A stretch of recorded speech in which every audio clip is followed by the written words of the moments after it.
I have a deck of playing cards and a hole punch here. I'm just going to lift this card up, take this hole punch, and just punch a hole right in the card. I think you can see that hole, all right? And I'm just going to put it on the deck, but you know what? I think you might be able to see it better if I actually have you look at the back of the card. I think with the blue you might be able to see everything a little easier. All right, there's the hole. And we're going to make that the goalpost, and we're going to show you how it moves at the count of 3. You ready? 1, 2, 3. Just like that, the goalpost moves. This is actually a very old magician's printing machine, and I have a little piece of paper here, and the way it works is I just take this piece of paper, give it a little magic gesture, and as you can see I'm just going to turn this right inside, and of course it will print a nice clean dollar bill, which is very convenient. Although these days people might say, well, it's nice you printed $1, but can you print anything a little more substantial? And the answer is yes. I just have to tweak my magic a little bit, and in that case I just can put this right through, and as you can see, it becomes, well, this time, much more substantial $20 bill. People know what's going on in Washington out of what they read in a newspaper, what they see in a minute-and-a-half newscast on TV, what they hear on the radio, or read in a magazine. It's all very limited.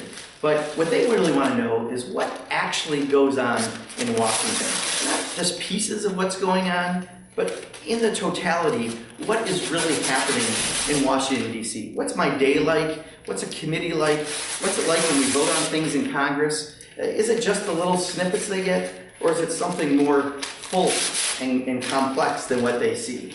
So when I get home, I try to have in-depth conversations with constituents so they can really understand what is happening and what isn't happening in Washington, D.C. It's not just those little snippets, those little pieces. It's actually a much bigger picture, and my job is to let people see that big picture.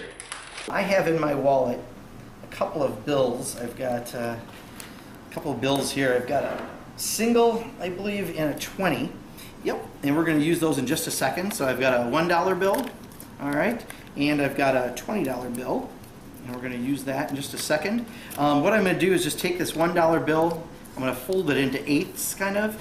I'm going to put that down on the table. And I'm going to do the exact same thing with the 20. I'm just going to fold it into eighths.